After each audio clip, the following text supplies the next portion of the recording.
ami, oh, ne vois-tu pas que vivre en ville c'est trop compliqué? Mon ami, oh, n'en as-tu pas marre de la jalousie, la cupidité? Si le stress est à son comble, ça me donne juste les envies de m'isoler. Vivre en compétition des uns contre les autres, de cela j'en ai assez. J'ai fait mes valises et décidé, je prends la nationale. Parce que les gens sont plus aimables et accueillants dans les villages. Il paraît que les femmes sont belles et naturelles, que les enfants sont heureux du matin au soir. Oh non non, je vous dis au revoir, j'y vais la terre au palais mingue. J'y vais. J'ai envie de manger du poisson frais. Restez, je serais bien, faut pas me chercher autour du feu en train de danser. Moi je serai au bord de l'eau. When Yann vous dit, au bord de l'eau. When Yann vous dit, au bord de l'eau.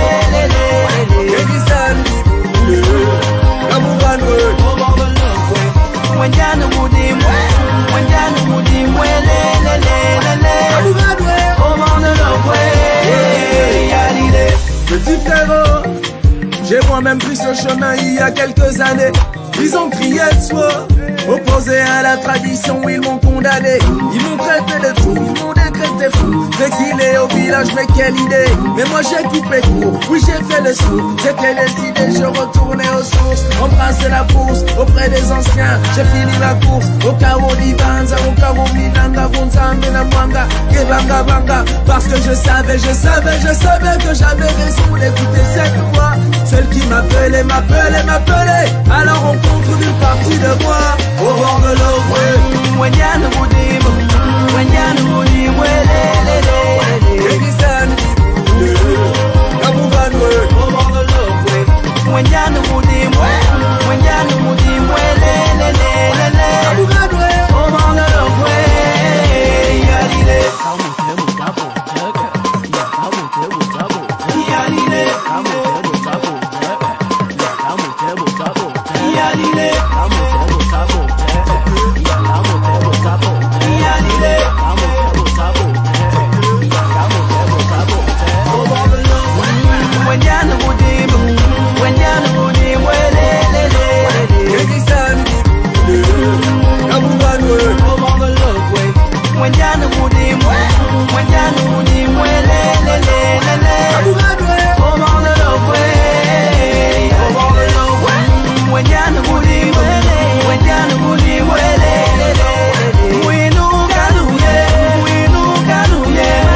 Mesdames, Mesdemoiselles et Messieurs, chers internautes, bonsoir.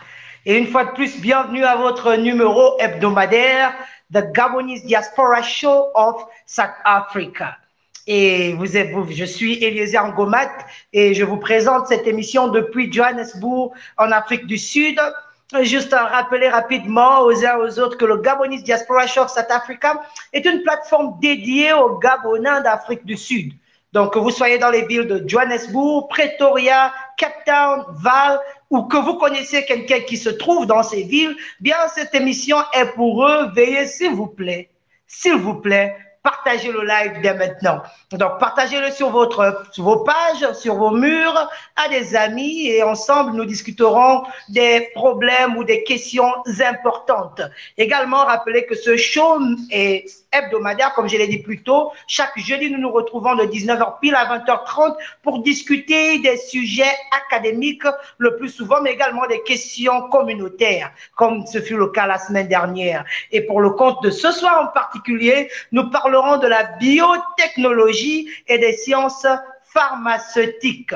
Donc, si vous êtes un étudiant de classe de terminale, vous venez d'avoir votre baccalauréat. D'ailleurs, je rappelle, le deuxième tour a été déjà proclamé au Gabon. Donc, nous connaissons tous ceux qui ont gagné. Donc, si vous avez gagné, vous vous posez toujours des questions. Mais qu'est-ce que je vais bien faire à l'université? Dans quelle filière est-ce qu'il faille que je me consacre? Bien, aujourd'hui, voici une nouvelle filière, la biotechnologie et les sciences pharmaceutiques. Et nous avons le plaisir d'avoir un docteur ou une docteure, je ne sais pas trop. Nous verrons tout à l'heure. Alors, peut-être déjà accueillir donc nos invités qui sont sur le plateau avec nous. Monsieur Florel Clé, bonsoir. Bonsoir, Monsieur Elésiel Ngoma. Bonsoir. À tous, alors, j'espère que vous allez bien. Magnifique. Vous avez quelques minutes pour vous présenter à tous qui ne vous connaissent pas. Oh, d'accord. Bon, je me présente Florel Clé. Je suis étudiant à l'Université de Val Technologie, où j'étudie la biotechnologie. Et je suis en 2e année. Merci. Magnifique, Monsieur Florel Clé, en 2e année à Val University of Technology, voilà, VUT. Alors, notre deuxième invité de ce soir, Monsieur Vianney, bonsoir. Bonsoir. Alors, quelques minutes pour vous présenter également. Oui. Bonsoir à tous. Je me prénomme Boukila Esne, étudiant en biotechnologie à Val University of Technology. Je suis à ma 3e année en année de stage. C'est un peu ça. D'accord, en année de stage, 3e année en biotechnologie, VUT également. Alors, nous prenons notre invité de marque, notre invité phare, Madame Swami Mabiala. Bonsoir. Bonsoir, Monsieur Gomat, comment allez-vous? Je me porte très bien, merci. Je vois que vous êtes également très ravissante. Alors, est-ce que vous pouvez vous présenter rapidement pour ceux qui ne vous connaissent pas? D'accord, je m'appelle Greta Mbiti Swami. Je suis docteur en sciences pharmaceutiques. J'ai obtenu mon doctorat de l'université de Vif à Johannesburg. Déjà à chaud. Une femme docteur, ça se dit comment? Un docteur, une docteur? Une docteur? Une docteur, ok. D'accord, merci beaucoup. Alors, si vous nous rejoignez à peine, vous êtes bien au Gabonese Diaspora Show of South Africa. Et aujourd'hui, nous parlons de la biotechnologie et des sciences pharmaceutiques. Une fois de plus, partagez le live au maximum. Alors, avant que je ne prenne les premières questions, juste donner quelques petites annonces. Voilà, pour ceux qui sont à Johannesburg et qui se posent toujours des questions, à savoir, bien, mon passeport a expiré, les frontières sont fermées, comment est-ce que je fais? Mon visa a également expiré, BFS, je ne sais pas. Bien, vous n'avez pas de souci. Donc, si votre passeport a expiré, donc jusqu'au 21 mars, la date officielle du lockdown, ce que nous appelons le confinement, bien, l'État sud-africain vous octroie donc une période de grâce de 6 mois pour pouvoir éventuellement régulariser votre condition, et cela dès le moment où les frontières seront ouvertes. Donc, préparez votre billet d'avion et rassurez-vous que quand c'est ouvert, vous pouvez rapidement rentrer au Gabon et refaire votre passeport.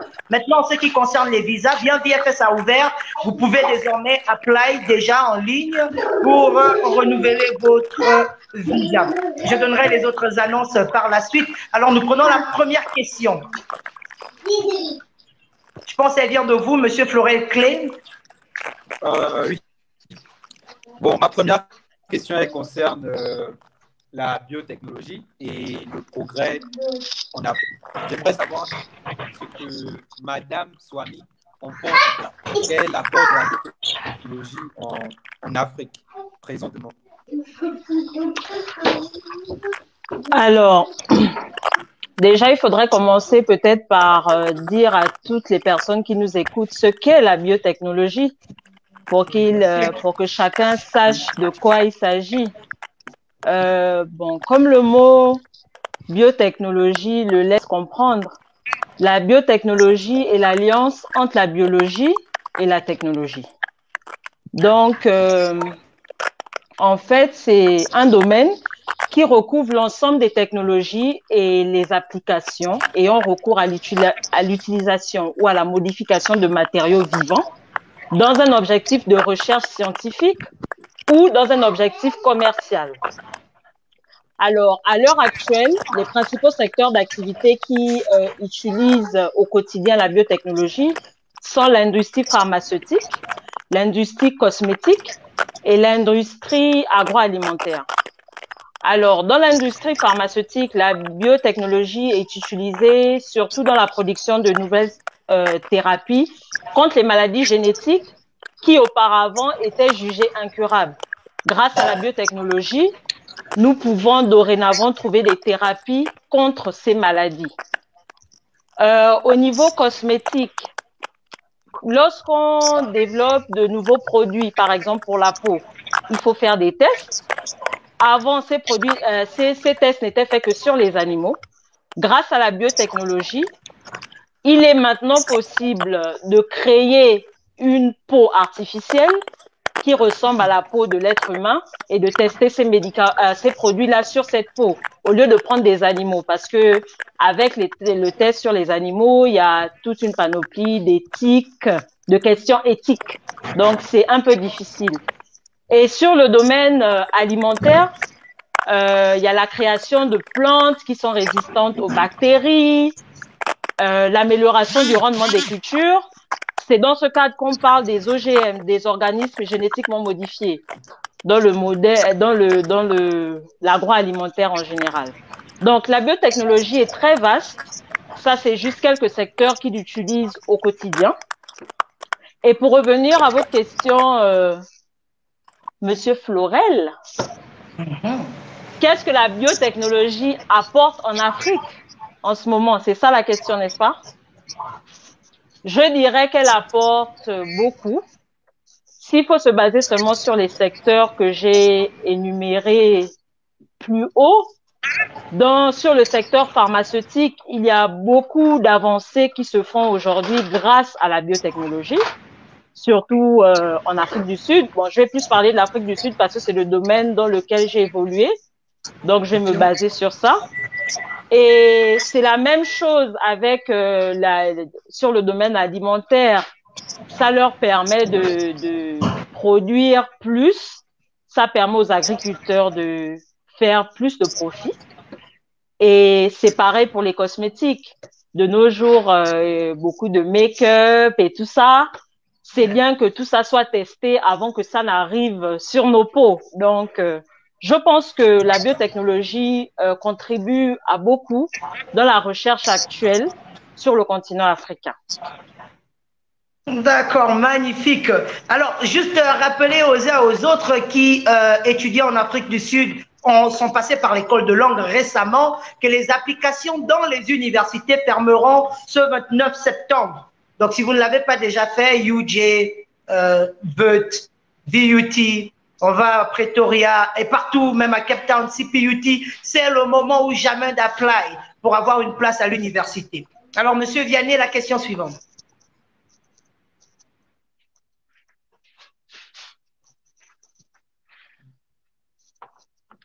Oula, on a du mal à vous écouter. Je ne sais pas si c'est juste de mon côté ou... Non, on n'entend pas. On n'entend vraiment pas, voilà. Monsieur Vianney, problème de connexion, on ne vous entend pas. Ou bien est-ce qu'il n'a pas muté son micro? Non, apparemment pas. J'ai l'impression que le micro est bien en ligne. Alors, on va vous demander simplement de sortir et de revenir. Donc, nous sommes là, on vous patiente. Vous sortez et vous revenez. On va peut-être enchaîner donc directement avec une autre question de vous, Monsieur Florey-Clé. Ah. Alors, Monsieur Florel, on ne vous écoute pas également.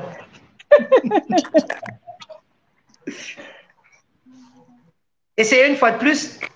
C'est bon là? Ça va? Oui. Oui, là, c'est Voilà. bon. D'accord, je pense qu'il y avait un souci de connexion peut-être. Donc, pour ma deuxième question, je pense que Madame Swami, elle a répondu, c'était à savoir quel pouvait être l'apport, comment on pouvait associer la biotechnologie aux sciences pharmaceutiques en fait. Donc, quel apport en Afrique on pouvait utiliser les ressources, nos ressources africaines, pour pouvoir créer par exemple des médicaments afin d'améliorer le quotidien des Africains. C'était ça ma question. Je pense qu'elle a répondu plus tôt en fait. Oui, ça, D'accord, magnifique. ouais. Moi, je voulais par contre poser une question juste en attendant que Monsieur Vianney nous revienne par rapport à ce que vous avez évoqué plus tôt, cette peau artificielle qui permettrait de tester les produits, j'ai envie de dire, quand on parle de Cosmétique. corps, on parle, oui, des produits Cosmétique, cosmétiques.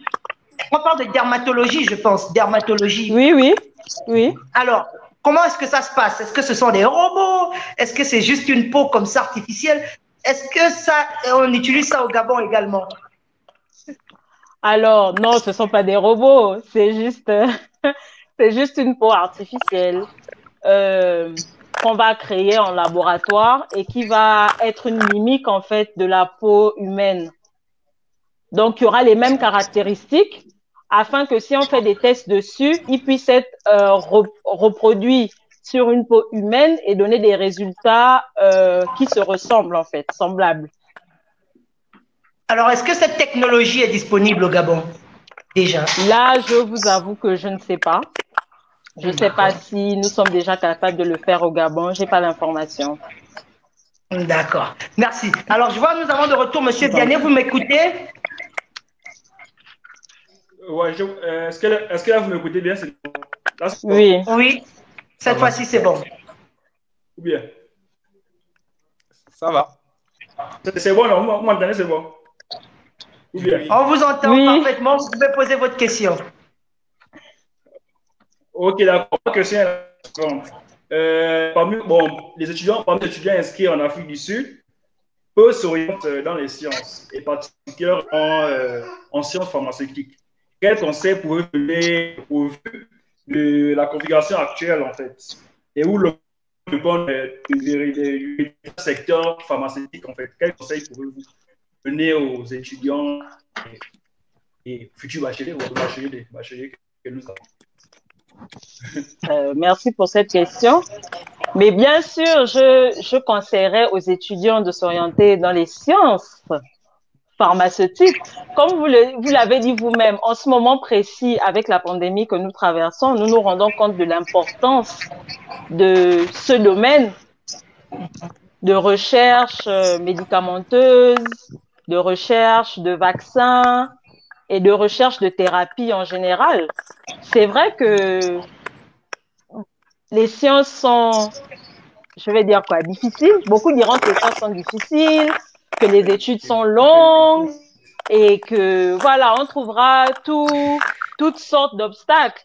Mais c'est un sacrifice à court terme parce que on a une possibilité avec ce genre de formation de faire une différence dans le long terme. Imaginez celui ou ceux qui trouveront le vaccin contre le coronavirus ou ceux qui trouveront des thérapies qui pourront soigner ces personnes atteintes de cette pandémie. Ce que ces personnes-là ressentent elles-mêmes, avant même l'impact que ça aura sur le monde, mais c'est un sentiment d'accomplissement qui est très important et que je pense franchement que chacun de nous voudrait bien ressentir. Donc, je conseillerais aux étudiants aux étudiants, aux élèves qui viennent d'avoir leur bac, qui ont fait des séries scientifiques, ou aux étudiants qui sont en année de langue, qui n'ont pas encore commencé l'université, qui savent pas trop quoi faire. Je les orienterai vers ces sciences-là qui ont la possibilité de nous permettre de faire une différence majeure dans la vie de notre prochain. Et c'est un gâchis de voir des bacs C et D dans les sciences managériales. Pas que c'est pas bien, mais on pourrait mettre tout ce talent-là à profit de la recherche. Donc, définitivement, je vous orienterai vers les sciences pharmaceutiques. Elles sont très vastes. Il y a beaucoup d'opportunités d'emploi à tous les niveaux, c'est-à-dire quel que soit le diplôme que vous décidez d'obtenir, vous n'êtes pas obligé d'aller jusqu'à un PhD, même avec une licence, un honors, un master, il y a beaucoup d'opportunités. Donc, définitivement, je vous encourage vivement à me rejoindre. Je suis là pour vous guider. Magnifique. Alors, étudiants gabonais au Gabon et en Afrique du Sud, souvenez-vous de cela. Une grande sœur est là pour vous. La biotechnologie et les sciences pharmaceutiques, c'est magnifique. J'ai eu envie de demander juste là tout de suite, chère grande sœur, est-ce que vous avez fait un jour, une fois, un projet où vous avez réussi à concocter un médicament comme ça qui a porté des fruits? Oui, mon projet de doctorat, c'était de concocter un médicament du début à la fin. Donc, j'ai dû l'imaginer, le préparer, le tester en labo, faire des changements, ensuite le tester sur des animaux. Donc, oui, j'ai fait ça. J'ai créé un médicament en griffe. Donc, oui. Magnifique. Vous l'avez appelé comment, ce médicament? Ah, ça, je ne peux pas le dévoiler ici. Propriété intellectuelle oblige. Oh, ok, d'accord. Non, je comprends. Merci. De toute façon, nous espérons que quand ce médicament sera sur le marché, il portera quand même vos initiales une fois. Espérons. C'est la propriété de Vitz, malheureusement pas la mienne. Ouh là là, ouh là là. D'accord, nous allons continuer alors avec la prochaine question. Si vous nous rejoignez à peine, vous êtes bien au Gabonese Diaspora Show of South Africa. Alors, je remarque qu'il n'y a pas assez de partage. Il n'y a pas assez de partage. Cette émission est pour vous. Vous êtes étudiant, vous êtes gabonais, vous avez des petits frères, vous avez des enfants qui apprennent et qui ont besoin de se focaliser, de suivre une filière professionnelle. Aujourd'hui, nous parlons de la biotechnologie, des sciences pharmaceutiques. S'il vous plaît, partagez au maximum ce live afin que cela puisse aider quelqu'un ou quelqu'une. Voilà. Alors, prochaine question, Monsieur Florel Clé. Tout de suite, il y a une question qui me vient à l'esprit par rapport à ce que vous venez de dire. J'aimerais savoir, en biotechnologie, nous avons le domaine médical également, en fait, d'où la création des médicaments parfois et des produits de première nécessité aussi. Donc, est-ce qu'on peut dire que la biotechnologie médicale serait une forme aussi de science pharmaceutique, selon vous? Oui, définitivement, parce que les deux vont de pair, en fait. Surtout pour tout ce qui est génétique, manipulation de l'ADN pour créer des thérapies. Tout ça, ça rentre dans la biotechnologie. Donc, la biotechnologie médicale, définitivement, rentre dans les sciences pharmaceutiques. Parce que les sciences pharmaceutiques, en fait, c'est quoi? C'est la découverte, la préparation, l'usage, la vente de médicaments. Donc, ça englobe tout ça. Donc, la biotechnologie vient à un certain niveau, en fait, de la création de médicaments. Donc, définitivement, la biotechnologie médicale rentre dans les sciences pharmaceutiques. D'accord. Merci beaucoup. Magnifique. Alors, sur cette même lancée, juste rappeler que nous avons ouvert, ou du moins l'Association des étudiants gabonais de Johannesburg a mis sur pied une bibliothèque communautaire. Donc, pour permettre aux uns et aux autres de se cultiver davantage et surtout de ne plus payer les livres qu'un compatriote aurait utilisés et n'utilise plus. Donc, cette bibliothèque communautaire, vous verrez sur place, au bas de votre écran, un numéro de téléphone qui va passer. Si vous avez des livres que vous avez utilisés en première année, en deuxième, en troisième, je suis sûr que Madame Swami doit en avoir une panoplie, voilà. Pourquoi ne pas les donner aux plus jeunes qui sont en première, deuxième, troisième année pour qu'ils n'aient pas à payer forcément les mêmes livres? Et après l'année, bien sûr, eux, ils remettront ces livres à la bibliothèque communautaire et ça servira comme ça de génération en génération. Donc, notre bibliothécaire communautaire se prénomme Audrey et Songe Manga. Voilà, le numéro de téléphone s'affichera au bas de votre écran. S'il vous plaît, contactez-la et remettez ce livre afin qu'il puisse servir aux uns et aux autres. Alors, nous allons prendre la prochaine question, Monsieur Diané. ma question est la suivante. Quelle est la durée moyenne des études en sciences pharmaceutiques? La durée moyenne, en fait. Quelle est cette durée? Et quel profil pour les jeunes pour y aminer? Quelles sont les carrières? Quelles sont les carrières pour faire, en fait? C'est un peu ça. C'est ça ma question, en fait. Ok, si j'ai bien entendu, la durée des études et les métiers, les débouchés, en fait. C'est ça la question? Alors, la durée d'études, elle varie. Ça dépend vraiment des aspirations de tout un chacun. Vous pouvez faire un bachelor. Bon, moi, j'ai fait un bachelor en biomédecine. Biomédecine, c'est un condensé de diverses matières, biologie, chimie, physique, pharmacologie, chimie médicinale. Ça touche un peu à tout. Et en même temps, dans ce cours-là, j'ai fait du marketing, du personal selling, ce genre de matière-là.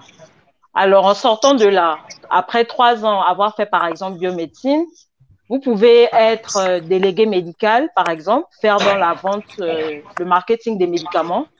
Vous pouvez être laborantin, c'est-à-dire travailler dans un laboratoire, faire des analyses médicales. Vous pouvez pousser en faisant un bachelor en pharmacie. Il dure 4 ans, contrairement à un bachelor en biomédecine, par exemple. Et vous sortez de là pharmaciste. Donc, les personnes que vous voyez souvent dans les disquets, là où vous allez prendre vos prescriptions et tout, ce sont des pharmacistes, des personnes qui ont fait un B-Pharm, donc Bachelor of Pharmacy.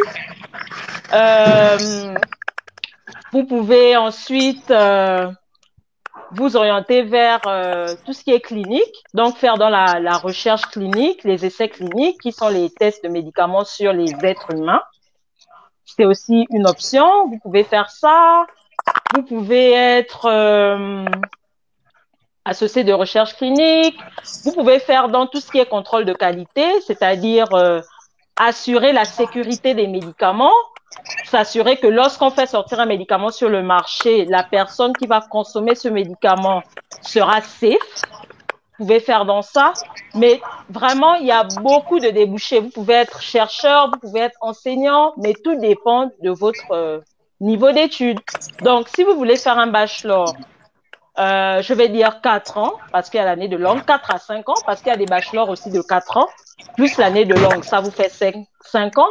Des fois, en fonction de vos aptitudes, parfois, on peut vous demander de faire une année préparatoire. Donc, ça peut vous faire un peu plus. Donc, là, on est déjà peut-être à 6 ans. Ensuite, si vous voulez faire un master, vous ajoutez 2 à 3 ans au-dessus de ça. Si vous voulez faire un PhD, vous ajoutez 3 à 4 ans au-dessus. Donc, tout dépend de vos aspirations professionnelles. Tout dépend de ce que vous voulez tirer de vos études et de ce que vous prévoyez faire de votre vie, en fait. Mais à tous les niveaux, il y a des opportunités d'emploi et elles sont vraiment diverses. C'est vraiment en fonction de ce que vous voulez faire, vous allez le trouver. Intéressant. D'accord, excellent. Juste avant de prendre la prochaine question, j'aimerais demander aux uns aux autres de continuer à partager le live, continuer à le partager, très très important pour pouvoir éduquer les uns et les autres. Également aussi de ne pas manquer de poser des questions si vous avez des questions. Si vous avez des questions, ne manquez pas de les poser parce que nous avons une docteure qui pourra répondre à ces différentes questions. Déjà, quand vous parliez aussi de disquets, mais de clics, j'ai eu envie de vous poser la question par rapport à la polémique qui s'est passée tout dernièrement avec le spot publicitaire de clics sur les cheveux. Voilà, ce truc de... Est-ce que vous pouvez nous parler de ça rapidement, peut-être? Un petit commentaire. Quel était votre point de vue? Mon point de vue, oui. En tant que femme noire aux cheveux naturels, j'ai été vraiment déçue de cette publicité.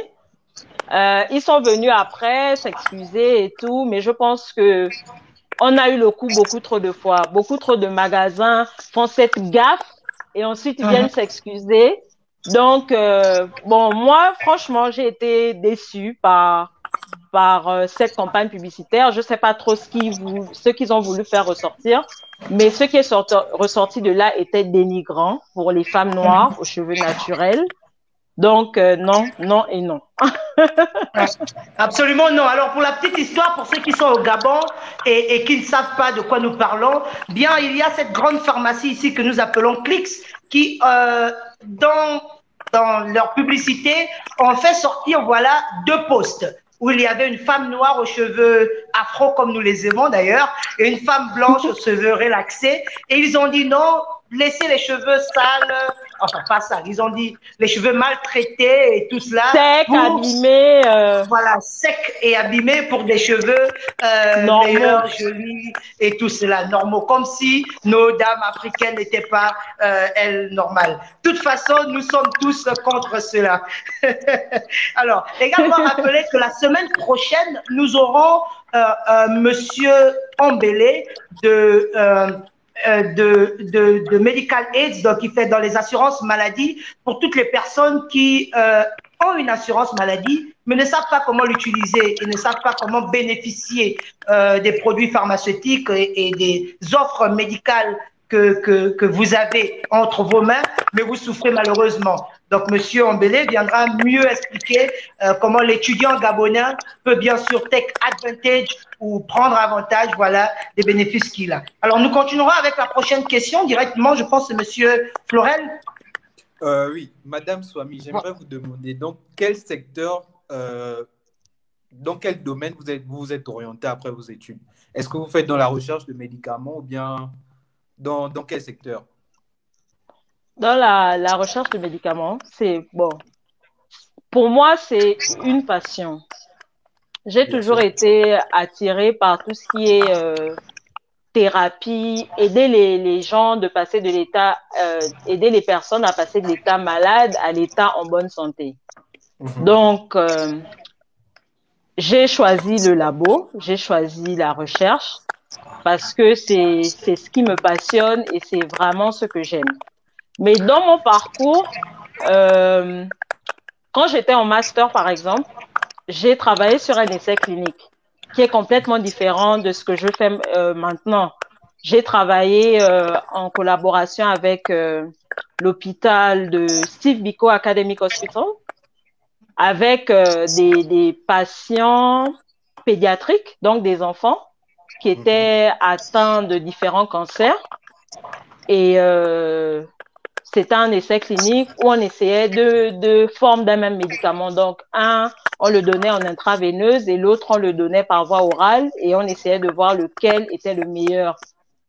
Donc, c'était bien, c'était intéressant. J'ai beaucoup appris et ça m'a permis de collaborer aussi avec d'autres chercheurs. Mais j'ai préféré le labo.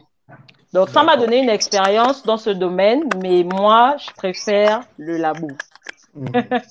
D'accord, c'est bien, super. Merci. Magnifique. Avant de passer à la pause, la petite pause publicitaire d'1 minute, et nous vous demanderons d'ailleurs de ne pas vous éloigner de votre écran, j'aimerais juste faire 2 petites annonces. Voilà, la première, c'est que depuis le début du confinement, donc depuis le mois de mars, avril, l'association des étudiants gabonais de Johannesburg a mis sur pied, en collaboration avec, bien sûr, le partenaire fidèle L-Express Finance, un groupe Zoom. Donc, un groupe sur la plateforme Zoom où les étudiants qui, malheureusement, n'ont plus pu continuer leur cours de langue à cause du coronavirus, peuvent continuer, voilà, à pratiquer la langue par des discussions avec, bien sûr, les aînés qui les encadrent dans l'apprentissage de la langue. Donc, nous voulons rappeler aux uns aux autres, et là, le lien s'affichera tout de suite aux commentaires, de, s'il vous plaît, partager ce lien à un petit frère ou une petite sœur qui n'a pas pu apprendre la langue à cause du coronavirus, de nous rejoindre et d'apprendre avec nous tous les jours, du lundi au vendredi, de 10h à 12h. De 10h à 12h. Également, rappeler que nous prenons toutes les questions du public. Donc, continuez à poser vos questions et nous nous reverrons donc juste après le spot publicitaire. Merci, ne bougez pas.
Chers internautes, bienvenue une fois de plus. Voilà, content de vous revoir après notre petite pause. Aujourd'hui, nous parlons bien sûr de la biotechnologie et des sciences pharmaceutiques. Okay. Vous êtes bien au Gabonese Diaspora Show of South Africa. Et pour ce compte, voilà, le compte des biotechnologies et la science pharmaceutique, nous avons donc notre invitée phare, Madame la docteure. Voilà, il paraît que ça se dit pour ceux qui ne le savaient pas, Swami Mabiala. Et également... deux étudiants, je vois que M. Vianney n'est plus des nôtres, mais également M. Forel-Clé. Alors, nous allons donc enchaîner avec les prochaines questions. Rappelez aux uns aux autres de continuer à partager le live. Partagez le live aux personnes que vous connaissez qui sont dans ce domaine, la biotechnologie, les sciences pharmaceutiques, mais également aux jeunes bacheliers en particulier, ceux qui ne savent pas ce qu'ils devraient choisir comme formation professionnelle. Je vois que notre invité phare n'est plus là. Vous n'allez certainement pas me poser les questions, donc nous allons patienter qu'elle revienne en passant quelques petites annonces. Donc, le coronavirus nous a frappés en Afrique du Sud en particulier parce que l'Afrique du Sud est jusqu'à présent le pays le plus touché par cette pandémie avec le plus grand nombre de cas en Afrique, mais avec le relâchement, voilà, nous quittons de level en level, maintenant nous sommes au level 2 si je ne me trompe pas, et nous avons donc un championnat de football pour les amoureux de sport qui se tiendra ce 26 septembre à Hillfox, donc c'est près de du quartier, en tout cas c'est dans l'est de l'Afrique de Johannesburg. Et pour ce qui concerne ce championnat, voilà, il s'affiche au bas de votre écran. Nous aurons besoin des équipes de 5 joueurs et 3 remplaçants. La participation est de 350 arènes, histoire de venir un peu s'échauffer, pas forcément la compétition qui va gagner. Donc, nous voulons revenir un peu. Un détail important, ces matchs sont 100% gabonais. 100% gabonais. Excusez-nous, nous aimons bien les étrangers, mais cette fois-ci, on veut un peu se rappeler du pays et échanger après la longue période de confinement que nous avons tous eu.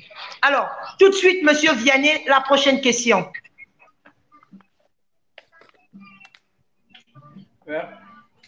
La suivante. Plus que vous avez parlé à un moment donné de biomédical. Est-ce que ça veut dire que les biomédicalistes sont des biotechnologistes indirectement en fait? J'aimerais demander ça en fait, parce que je suis un peu perdu, parce qu'il y a un peu de confusion. Biomédicaliste et biotechnologie. Est-ce qu'il y a une nuance ou bien... Bon, est-ce qu'on fait les mêmes choses en fait? En fait, c'est un peu ça. On fait les mêmes choses dans l'avenir ou bien... là maintenant, en fait, c'est un peu ça. Est-ce qu'il y a une différence entre biomédical et biotechnologie? Yeah, je pense que c'est ça la question. C'est ça la question. Oui. Oui, il y a une différence. Biomédical, les personnes qui étudient biomédical font plus dans tout ce qui est instruments en rapport avec les laboratoires. Donc, dans les laboratoires, il y a différents types d'instruments. Par exemple, il y a plein de machines, et ces machines ont besoin d'une certaine maintenance. En général, ceux qui font biomédical sont chargés de ces machines-là et de leur maintenance et tout ce qui va avec, en fait. C'est vraiment pas la même chose. Mm-hmm. D'accord. Malheureusement, M. Vianney qui a posé la question. Monsieur Vianney, voilà, il s'est déconnecté. Mais bien, le live est enregistré, voilà. Donc, il pourra absolument revoir cette réponse. Monsieur Vianney, la prochaine question. Florel. Ah, Florel, pardon. Bon, moi, c'est par rapport ma prochaine question concernera les stages. Ici, en Afrique du Sud. Par exemple, Vianney, il était supposé faire son stage cette année. Mais malheureusement, il n'y a pas eu beaucoup d'industries qui ont voulu d'étudiants étrangers. Donc, ça cause un petit problème, en fait. Est-ce que vous avez des industries ici en Afrique du Sud à nous proposer qui font de la recherche, comme vous l'avez si bien dit, comme vous êtes dans la recherche présentement. Donc, Est-ce que vous connaissez d'autres industries qui pourraient vouloir des étudiants pour les aider durant des stages? Alors, pour les stages, il est souvent plus facile, enfin, de passer par l'université. Quand j'ai fait mon bachelor, j'ai fait un stage avec un délégué médical ici en Afrique du Sud dans une compagnie pharmaceutique qui s'appelle Galderma. Ils font des produits dermatologiques, tiens. Donc, j'ai fait un stage là-bas avec d'autres de mes camarades de classe. Mais on était passé par l'université. C'est l'université qui avait engagé une compagnie de placement qui était venue et qui nous avait fait des entretiens et qui nous avait placés dans différentes compagnies. Donc, c'est comme ça qu'ils avaient procédé.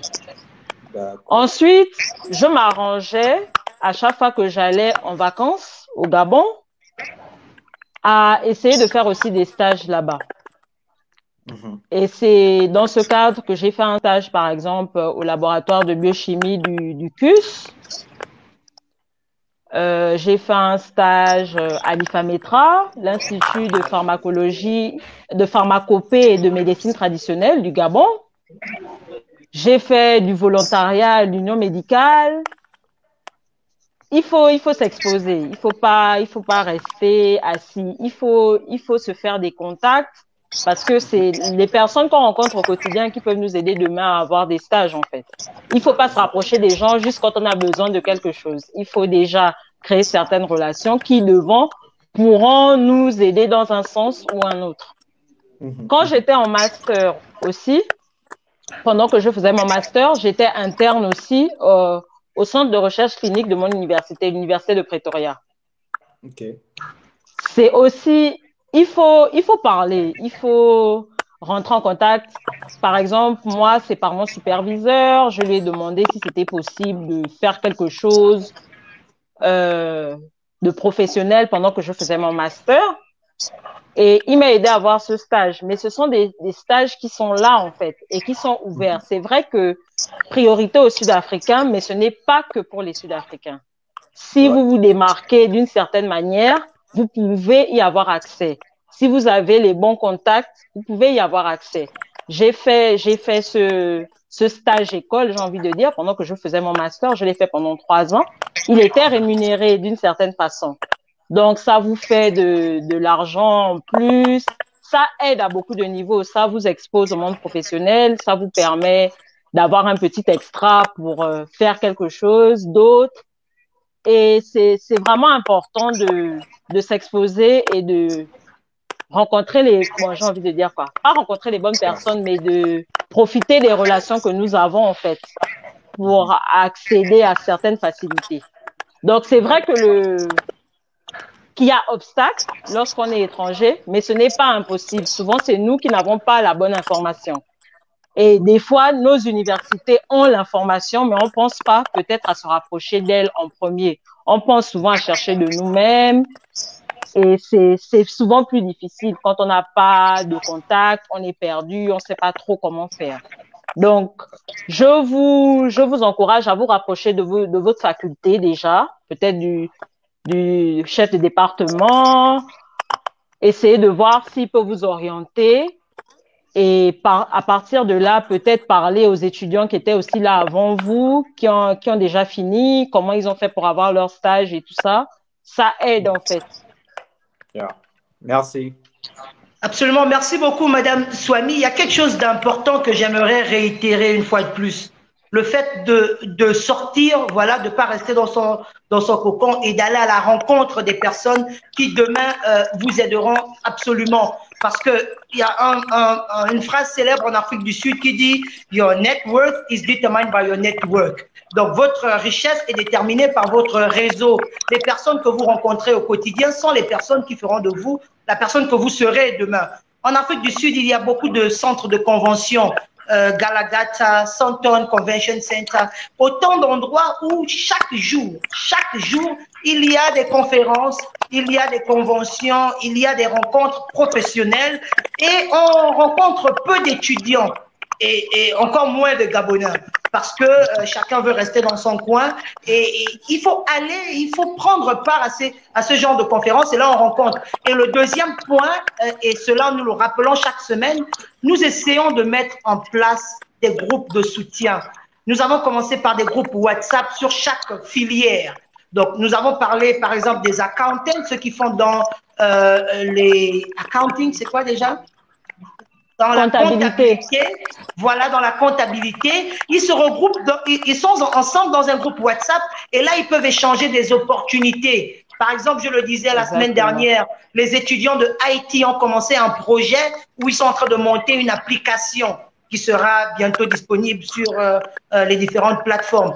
Voilà donc, vous, étudiants en biotechnologie et sciences pharmaceutiques, rassemblez-vous dans des groupes WhatsApp, commencez des petits projets. Exactement. Et ça vous permettrait d'être busy, voilà, le temps que vous trouvez des stages. Yeah. Ok, peut-être engagé alors avec la prochaine question. Je remarque que M. Vianney n'est plus des nôtres. Si vous n'avez plus de questions, M. Florel, on peut prendre les questions du public. Je vois que le public pose énormément de questions. Est-ce que la technique, on peut avoir quelques questions du public? Alors, juste le temps que la technique se prépare à nous balancer les questions du public, je vois qu'il y a énormément de questions. Rappelez également que nous avons besoin des étudiants de différentes filières qui aimeraient bien participer au show. Nous avons des professionnels. Nous avons des professionnels gabonais en Afrique du Sud, mais peu d'étudiants sont engagés. Malheureusement, si c'était une histoire de faire des grandes fêtes, comme nous avons parlé la semaine dernière, nous aurons vu, il y aurait beaucoup de manifestations. Mais peu d'étudiants gabonais en Afrique du Sud se manifestent. Donc, tout de suite également dans le groupe chat, vous verrez un lien. S'il vous plaît, chers étudiants, cliquez ce lien, enregistrez-vous à notre base de données et vous aurez l'opportunité d'échanger avec les professionnels gabonais d'Afrique du Sud pour pouvoir en savoir plus sur les opportunités d'affaires et d'emploi, surtout dans votre filière. La technique, on peut avoir les questions du public. Alors, première question, elle nous vient de Claudia Ella. Je vais lire directement sur l'écran. Étant donné que nous sommes en période de coronavirus, comment les industries pharmaceutiques et les recherches scientifiques font face à la demande mondiale en médicaments et celles en soins? Et quels en sont les enjeux éthiques? Bien. Alors, en cette période de coronavirus, je pense que si chacun de nous suit un peu les informations, nous remarquons qu'il y a beaucoup de recherches de traitements et de vaccins. Alors, beaucoup qui ne sont pas dans le domaine se demandent peut-être pourquoi ça prend autant de temps, pourquoi depuis qu'on parle du coronavirus, on n'a pas un vaccin qui est déjà prêt, pourquoi? C'est parce que entre la création d'un médicament ou d'un vaccin, d'une thérapie qui va aller sur un être humain, entre sa découverte et son arrivée sur le marché, il y a un certain nombre d'années. Parce qu'il y a beaucoup d'étapes par lesquelles il faut passer pour qu'on puisse injecter à un humain un vaccin. Donc, il y a pas mal de labos, que ce soit en Occident ou sur le continent, qui sont en train de travailler sur plusieurs thérapies, sur des vaccins. Ici, en Afrique du Sud, il y a à l'université de Wits, ils sont sur un essai clinique, sur un vaccin. Ça veut dire qu'ils sont déjà en train de tester ce vaccin-là sur des humains. Ça veut dire qu'ils sont presque à la fin, mais jusqu'au bout. C'est-à-dire qu'ils peuvent arriver là et ils se rendent compte que le vaccin a trop d'effets secondaires ou que ça ne marche pas. Et puis, à la fin de la journée, ils auront investi tout ça et ils vont mettre ça à la poubelle. Donc, rien n'est garanti. Rien n'est garanti. L'industrie pharmaceutique est en train de se multiplier pour essayer de pallier à cette pandémie, mais ils ne peuvent pas sauter les étapes. Ils font le plus vite possible, mais ils peuvent pas sauter les étapes. C'est pourquoi ça prend le temps que ça prend. Parce que justement, il y a des questions d'éthique. Il faut remplir un certain nombre de conditions avant de pouvoir tester un médicament sur des humains. Et il est tout à fait pas éthique de ne pas faire des tests sur des humains et de directement venir donner un médicament à des humains. Donc, les recherches sont en cours avec tout ce qui va avec. Je suis sûre qu'il y a beaucoup de chercheurs qui dorment là-dessus, mais ça prend le temps que ça prend et on espère que d'ici là, on en trouvera. D'accord, merci beaucoup. Avant de prendre la prochaine question, j'ai juste envie de poser une question qui va étroitement avec la première, donc par rapport au vaccin sur le coronavirus. Nous avons entendu parler de l'Artémisia, de Madagascar avec la solution et de l'OMS. Pas d'accord. Je ne sais pas, sur ce plan-là, cette dynamique-là, quel est votre point de vue? Pensez-vous que les organisations internationales ne veulent pas des solutions africaines face à cette crise? Je n'irai pas jusque-là. Je dirais qu'il y a peut-être eu un problème de communication et que l'OMS s'est retiré sûrement pour ne pas être tenu pour responsable en cas de. Parce que comme je le disais plus tôt, il y a beaucoup d'étapes à suivre si on veut suivre la voie normale. Mais en même temps, nous sommes dans des temps anormaux. Donc, chacun essaye de faire ce qu'il peut pour sauver ses populations à son niveau. Mais c'est difficile. C'est difficile parce que l'OMS a ses règles. Et si vous ne suivez pas leurs règles, c'est difficile pour eux de vous prendre et dire que oui, ils vous soutiennent alors que vous n'êtes pas passé par eux. Donc, c'est 50-50. Mais c'est bien que les pays africains essaient à leur niveau des thérapies qui viennent de la médecine traditionnelle, par exemple, des plantes et tout, parce que nos forêts sont très riches. Donc, si on trouve par là des thérapies, c'est bien, c'est même très bien. Mais il faut qu'on s'assure aussi, avant de les donner aux gens, qu'elles ne vont pas tuer les gens avant l'heure, en fait. Qu'elles sont prenables et que... Voilà. Donc, voilà. C'est un débat un peu compliqué. D'accord. Alors, je rappelle au public que vous pouvez poser des questions non seulement à notre invité principal, Madame Swami Mabiala, mais également à notre étudiant, lui qui a déjà engagé le premier pas donc vers cette filière magnifique que nous découvrons. Alors, une question qui nous vient de Monsieur Georges Foster pour vous, Madame Mabiala. Quel conseil donneriez-vous donc aux étudiants désireux de poursuivre leurs études à un niveau de doctorat? Comment doivent-ils se préparer mentalement? Ça, c'est une très bonne question.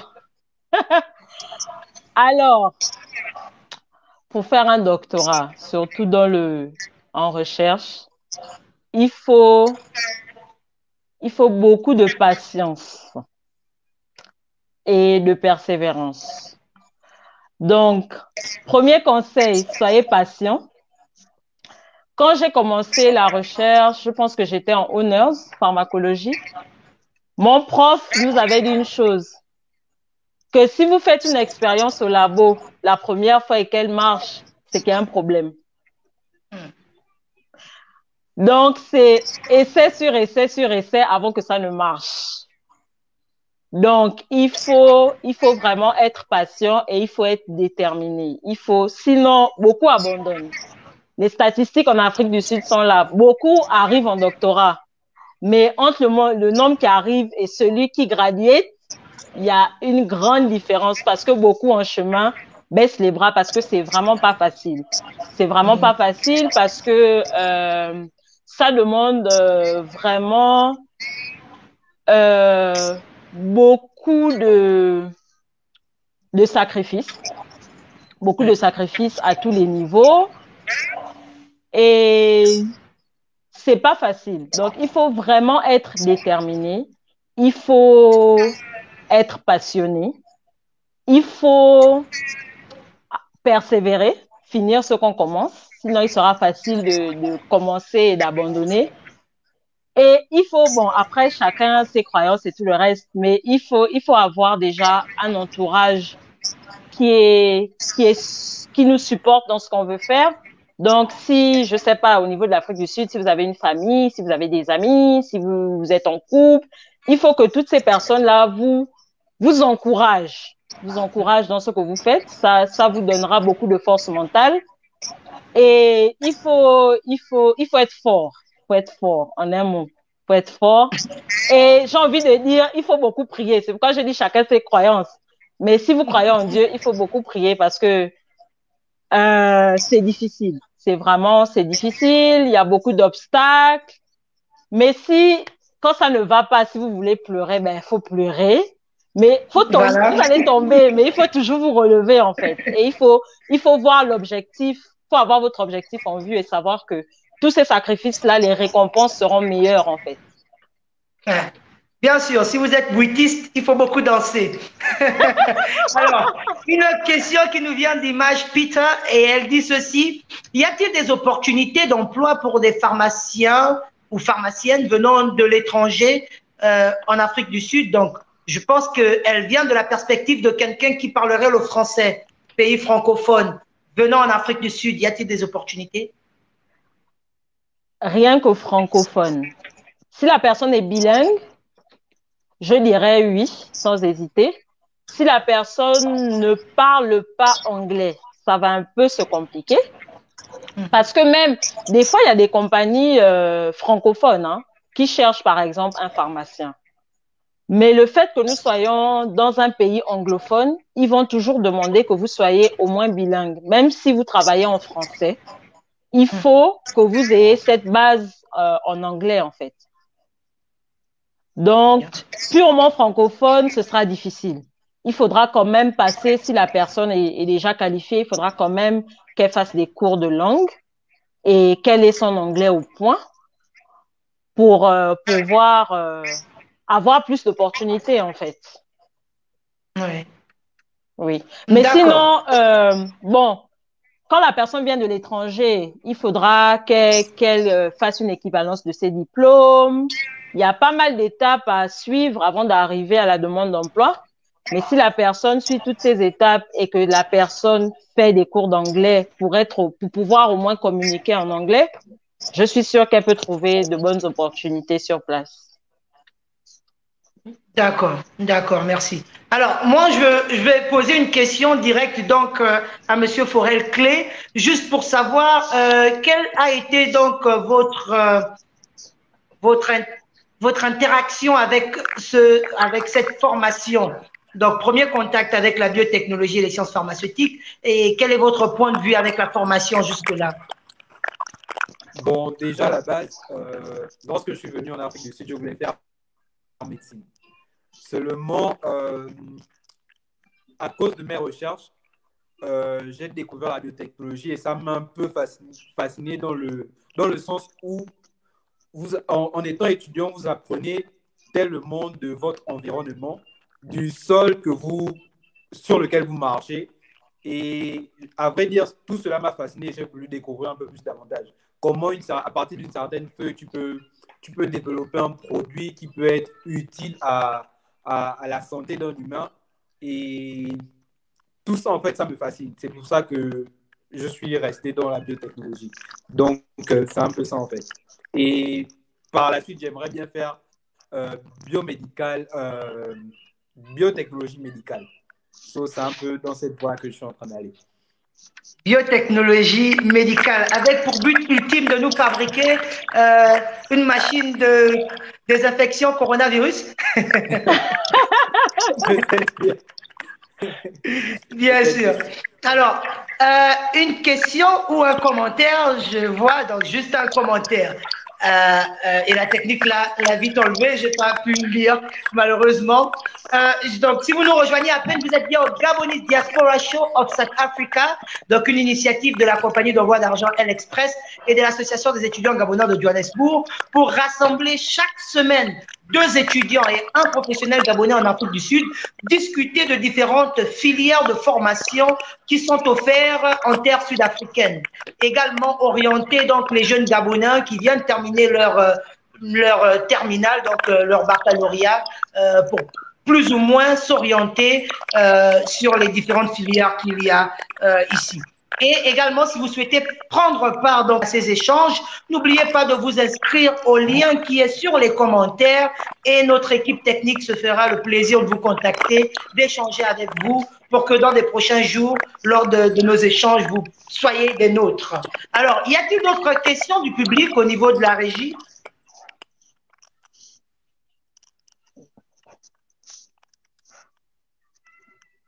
La technique, y a-t-il d'autres questions de votre côté?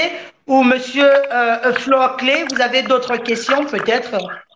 J'en ai bien une. J'aimerais savoir quel rôle joue la science pharmaceutique en Afrique de nos jours, en fait. Est-ce qu'il y a des médicaments 100% africains qui sont exposés au marché, en fait, aujourd'hui? Mhm. Oui, les médicaments, il y en a. Mhm. En Afrique du Sud, par exemple, il y a des compagnies pharmaceutiques sud-africaines, hein.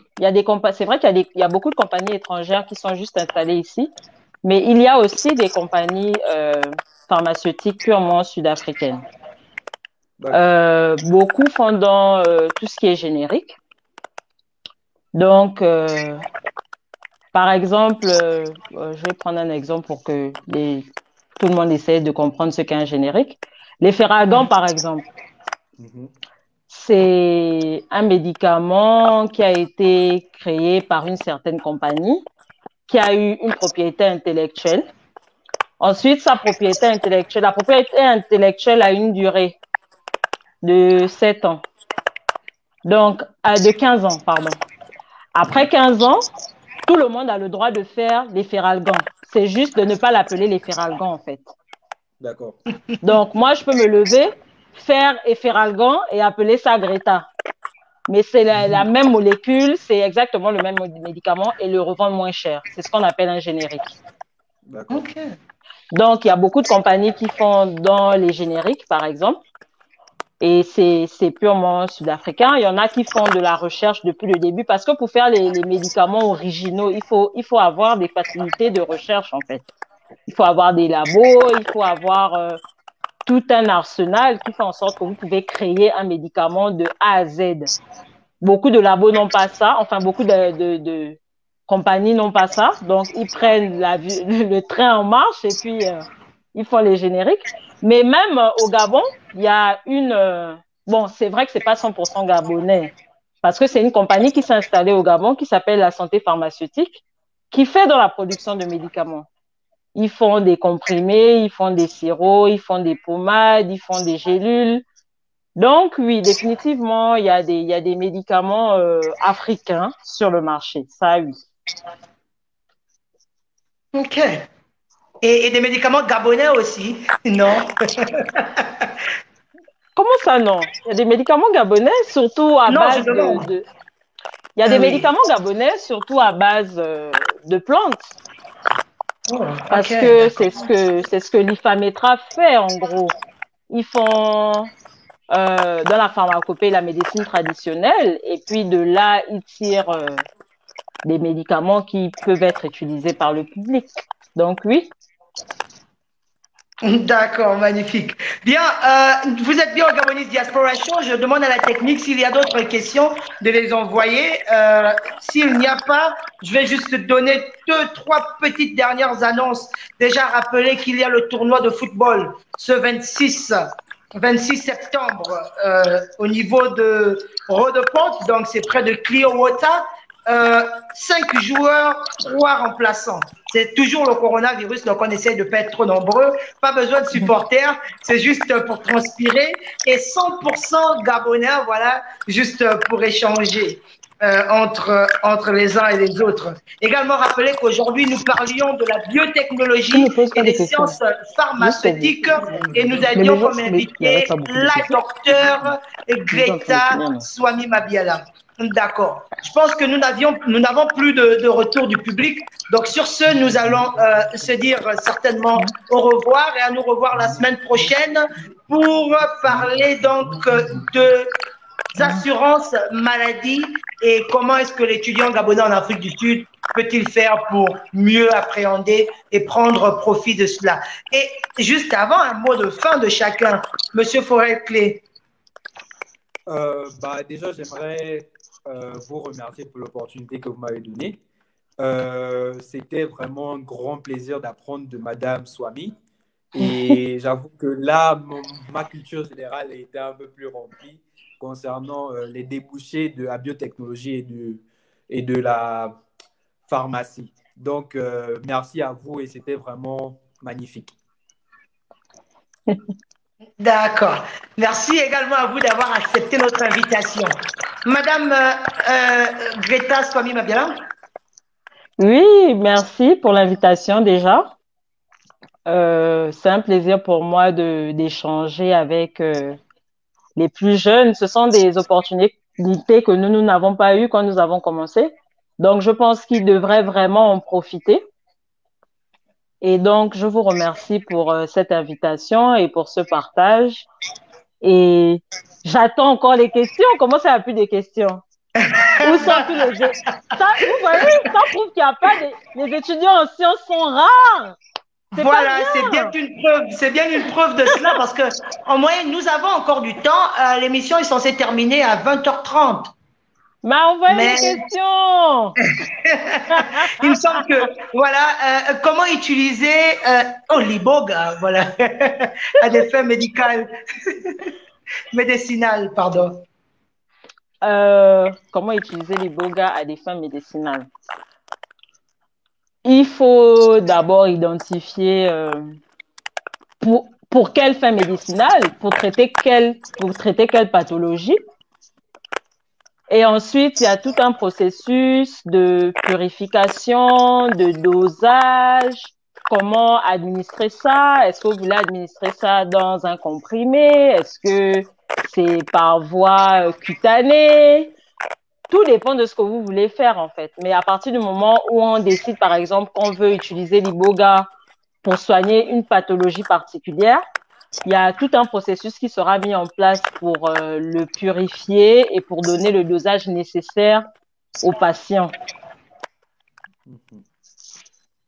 D'accord. Il me semble que la biotechnologie est purement pharmaceutique. Vous convenez avec moi? Non, non, il y a la biotechnologie alimentaire aussi. Ah oui, parce qu'on en parle de moins en moins. Il y a l'agriculture dans la biotechnologie, par exemple. Ok, d'accord.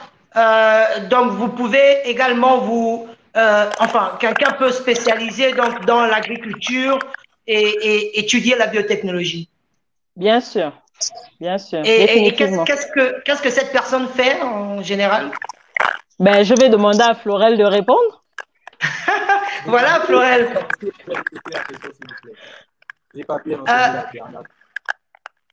Donc, si une personne étudie la biotechnologie, qu'est-ce qu'elle fait en milieu agricole?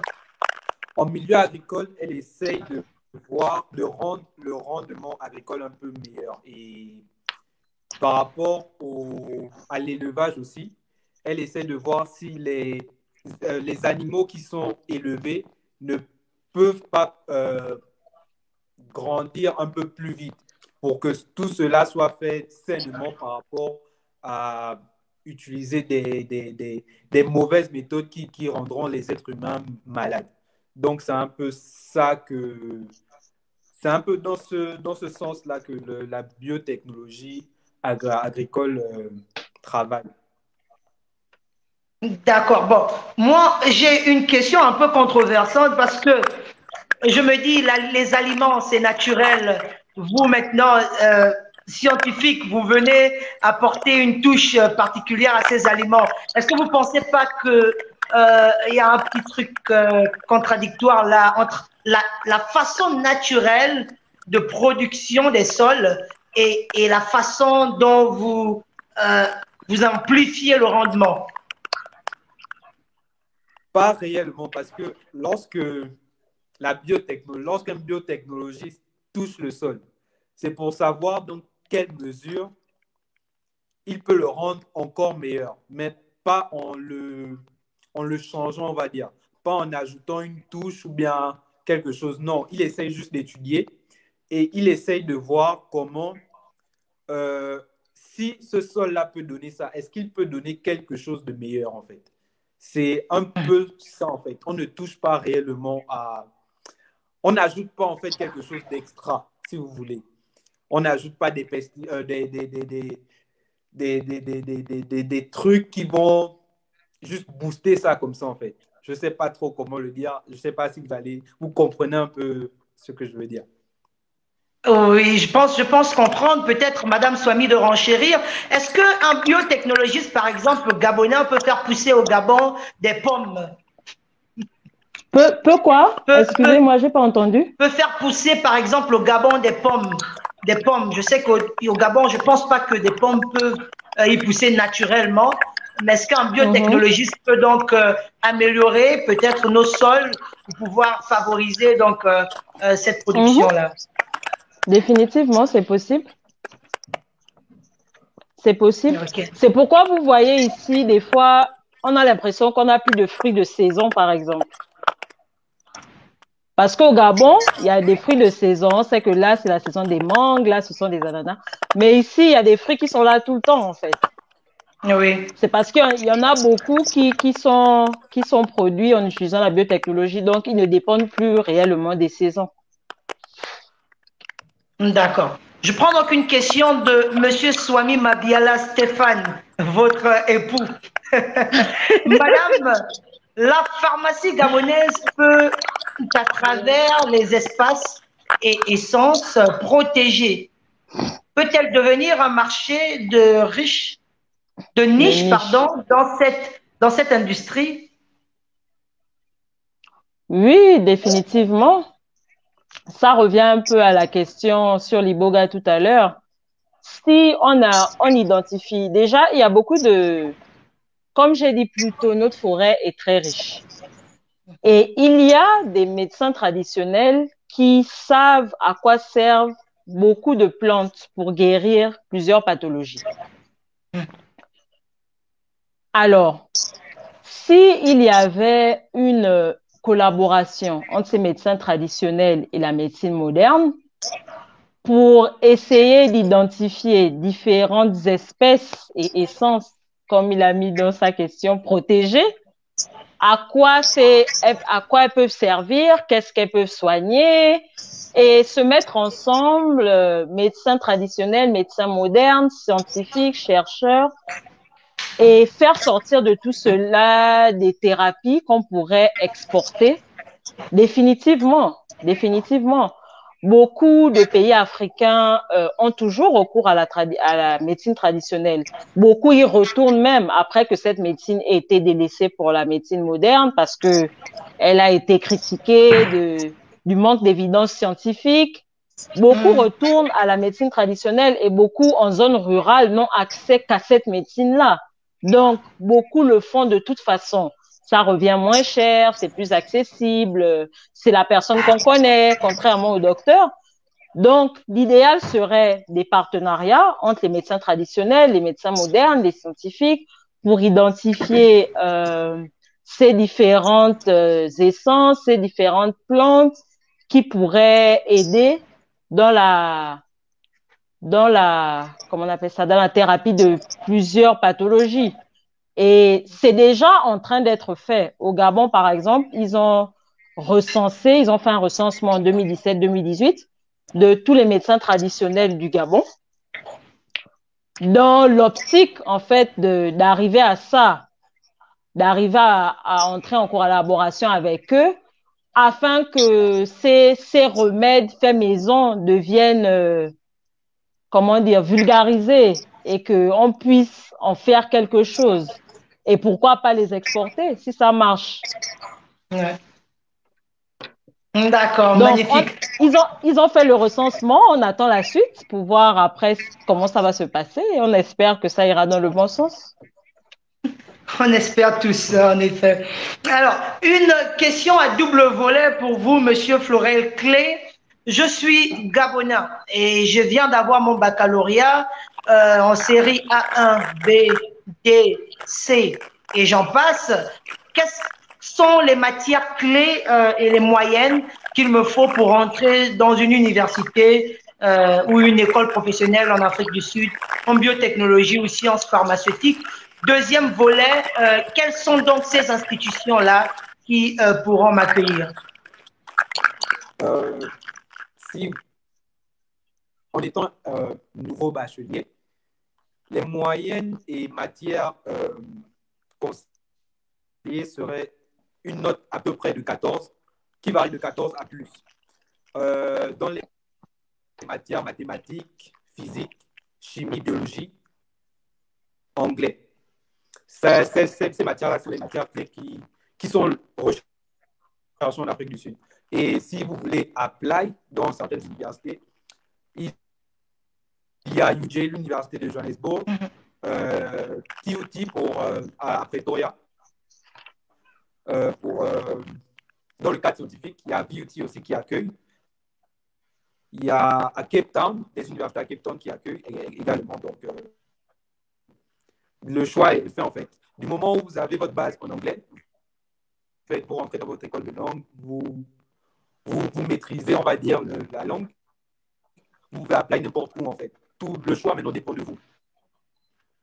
D'accord. Merci beaucoup. Alors, une autre question pour Madame Swami Mabiala. Comment résoudre la problématique des faux médicaments au Gabon? Alors, problématique de faux médicaments. Il nous faut des spécialistes en contrôle qualité et en assurance de qualité des médicaments. C'est-à-dire qu'il faut que le Gabon mette en place un système de vérification des médicaments avant qu'ils ne soient vendus au plus grand nombre. Parce que moi, je peux créer quelque chose et dire que c'est du paracétamol qui est dedans ou que c'est du paracétamol, je sais pas, 100 mg, alors qu'il n'y a que 50, alors que c'est peut-être même pas du tout du paracétamol. Il faut qu'il y ait en place un système de contrôle de médicaments, on appelle ça contrôle de qualité et d'assurance qualité. Pour que quand moi je vienne avec mon médicament au Gabon, ou même si je suis au Gabon, je crée un médicament, avant que j'ai le droit de le faire sortir ou que ce soit, il doit passer par ce labo-là. Et le labo, je dis, voilà la composition de mon médicament, et le labo teste le médicament en quantité industrielle, la quantité que je compte vendre. Et le labo revient pour dire que effectivement, ce médicament contient 100 mg de paracétamol et donc nous confirmons que ce qui est dit est ce qui sera vendu. C'est comme ça qu'il faut fonctionner. Sinon, chacun peut venir avec ce qu'il veut en fait. Et dire que non, moi je suis en Afrique du Sud, c'est 100 mg de paracétamol, j'ai testé ça en Afrique du Sud, voilà le certificat. Mais le certificat peut être faux. Il faut toujours la double vérification. Il faut que quand ça arrive à l'endroit où ça doit être vendu, ce soit vérifié de nouveau pour que vous puissiez prouver que c'est vraiment ça et par ça, en fait, protéger vos populations. D'accord. Merci beaucoup. Donc, définitivement, il y a moyen de résoudre les problèmes de faux médicaments au Gabon. D'autres questions au niveau du public? Alors, les études en sciences sont assez coûteuses. Pensez-vous que les universités devraient réduire les coûts ou que les gouvernements devraient financer plus d'étudiants? Alors, réduire les coûts serait difficile parce que la maintenance d'un seul laboratoire de sciences est vraiment coûteuse. J'ai vu quand j'étais à la fac, quand un instrument est en panne, tous les étudiants sont paralysés, il faut faire venir des spécialistes et quand le spécialiste arrive avec son coût, c'est vraiment pas donné. Déjà, équiper seulement les labos, c'est difficile. Ensuite, la maintenance aussi est vraiment coûteuse. Donc, ce serait difficile de réduire les coûts parce que on a accès à beaucoup de choses lorsqu'on étudie les sciences. Les labos sont équipés, les librairies sont, voilà, il y a le Wi-Fi, tout ça, ça a un prix. Donc, je pense que plutôt les gouvernements devraient plus financer la science en général, la recherche, parce que c'est vraiment coûteux. Et c'est ce qui empiète en fait sur les études coûteuses aussi. Donc, définitivement, j'irais plutôt pour que les gouvernements financent plus d'étudiants, si possible, au lieu de réduire les coûts, parce que ces coûts-là peuvent être expliqués. Ce ne sont pas des coûts fantaisie, en fait. Ils peuvent vraiment être expliqués. Peut-être aussi avoir des sponsors externes du secteur privé pour renforcer les fonds, mais vraiment le secteur scientifique a vraiment besoin de fonds. Donc, c'est vraiment difficile de réduire les coûts des formations. D'accord. Alors, une autre question, peut-être avant de prendre la prochaine du public. La quatrième révolution industrielle, tout le monde en parle. Nous arrivons à une nouvelle ère où on rentre un peu plus encore dans l'informatique avec l'artificial intelligence. Qu'en pensez-vous et quel est donc le rapport qu'il y a entre AI, donc l'intelligence en français, artificial intelligence, voilà, artificial intelligence et la biotechnologie et les sciences pharmaceutiques en général. Florel. Alors, Florel, commencez et puis Madame va renchérir. Bon, déjà, de mon point de vue, j'aimerais dire que ces sciences-là sont connectées. Nous venons de voir que biotechnologie médicale avait un rapport avec la pharmacie, ce que moi, les sciences pharmaceutiques, ce que je ne savais pas. D'un certain point de vue, on peut utiliser l'intelligence artificielle pour améliorer également le rendement biotechnologique ou bien pharmaceutique. Donc, ça veut dire quoi? Ça veut dire que si une personne qui fait dans l'intelligence artificielle trouve un moyen de rendre les sciences pharmaceutiques meilleures pour éviter certains problèmes dans la production des médicaments, par exemple, c'est clair que le monde sera meilleur. Donc, d'un certain point de vue, l'intelligence artificielle deviendra le projet futur, en fait. C'est un peu ça. D'accord. Alors, Madame Swami, peut-être renchérir sur la question. Pensez-vous vraiment que nous arriverons un jour à un monde comme celui dont on voit à la télévision, où les ADN sont travaillés, voilà, la biotechnologie est intégrée complètement avec l'intelligence artificielle? Ah, c'est pas impossible, hein. Est-ce qu'on savait qu'on allait marcher en masque pour aller à la banque? On voyait ça aussi dans les films seulement, donc. C'était réservé aux voleurs. Exactement. Maintenant, on nous exige un masque pour entrer à la banque. Donc, qui le crut? Pour revenir à l'intelligence artificielle et tout ce qui est sciences pharmaceutiques, il y a déjà, par exemple, des imprimantes 3D.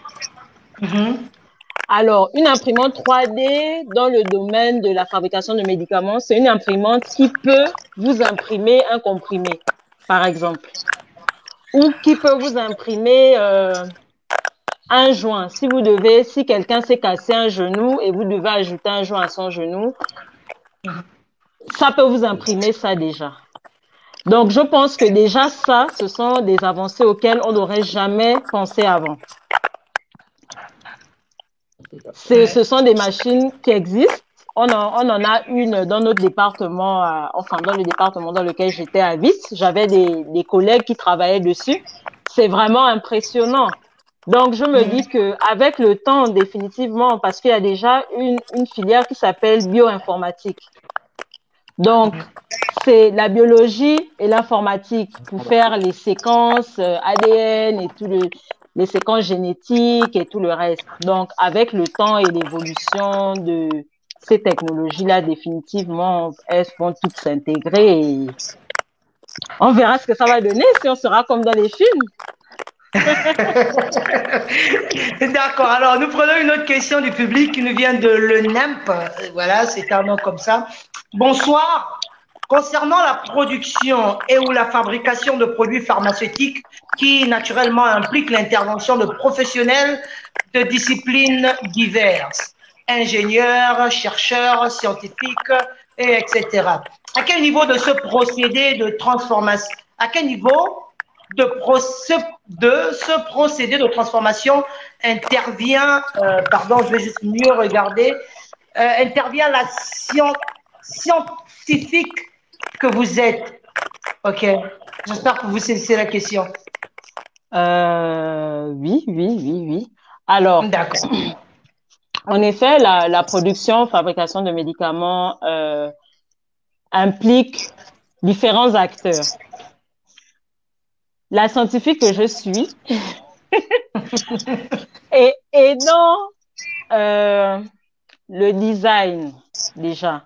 Donc, comment prendre cette molécule et en faire un médicament. Donc déjà, la pensée d'abord, ça commence au niveau de l'idée. Ensuite, comme les tests préliminaires, est-ce que ça marche de l'idée au labo? Est-ce que ça marche? Est-ce que ça fait ce que je veux que ça fasse, ce que je pense que ça va faire?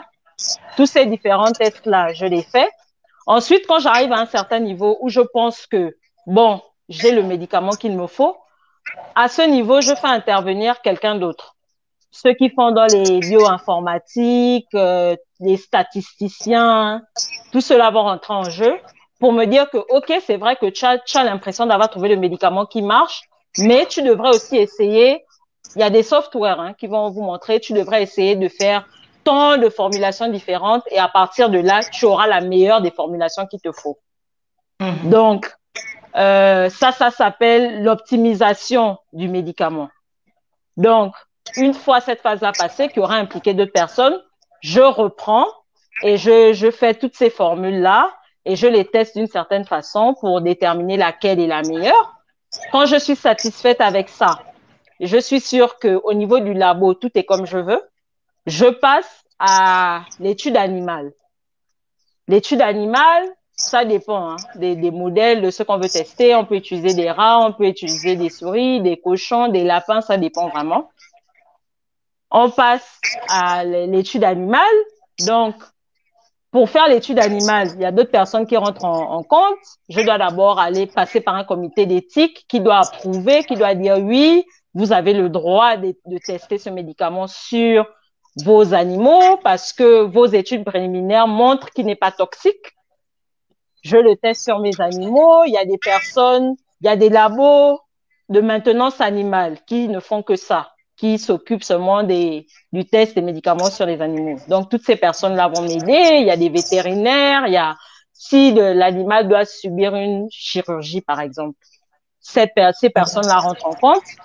Ensuite, une fois que c'est passé au niveau des animaux et qu'on me dit oui, c'est bon, vous pouvez aller au niveau des humains, on refait la même chose. On passe au niveau de l'éthique, on dit voilà, on a fait ça.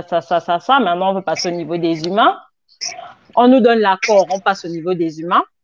À ce moment-là, on passe à la recherche clinique. Donc, on aura des personnes spécialisées en recherche clinique qui vont prendre le relais, en fait. Et ce n'est qu'après tout ça qu'on pourra dire que, bon, voilà, le médicament va rentrer dans une pharmacie et être vendu au grand public. Donc, voilà.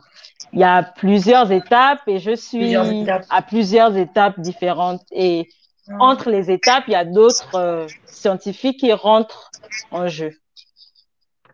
D'accord. Merci beaucoup, Madame Swami Mabiala. Nous comprenons absolument que vous êtes passionnée par ce que vous faites.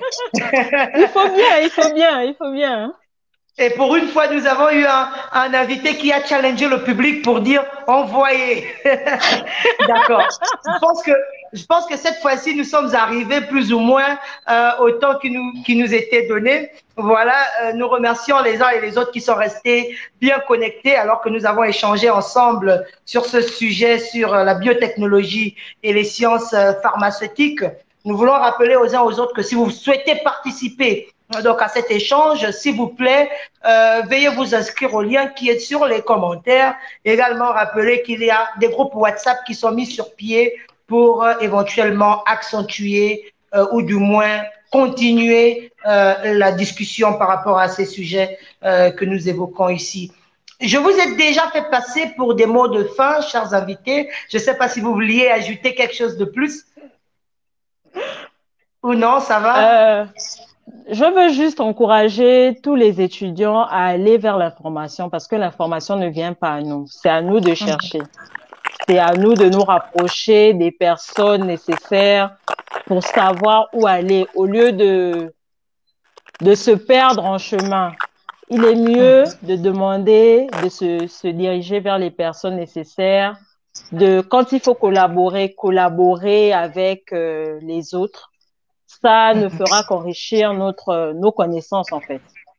Donc, il y a souvent beaucoup de choses qu'on ne sait pas juste parce qu'on ne cherche pas l'information et c'est vraiment dommage. Donc, je vous invite vraiment à chercher, à vraiment, en fonction de ce que vous voulez faire, à vraiment vous exposer, à rentrer en contact. Ne restez pas contre Gabonais, allez vers les autres et voilà, ça vous aidera dans votre anglais et ça vous aidera pour tout le reste. Merci beaucoup pour ce conseil que nous prenons tous d'ailleurs. Donc, chers internautes, nous sommes bien arrivés à la fin de cet épisode. Voilà, c'était le 10e numéro du Gabonese Diaspora Show of South Africa. Nous nous reverrons la semaine prochaine pour un nouveau sujet. Très bonne soirée chez vous. Merci. Merci. Bonne soirée.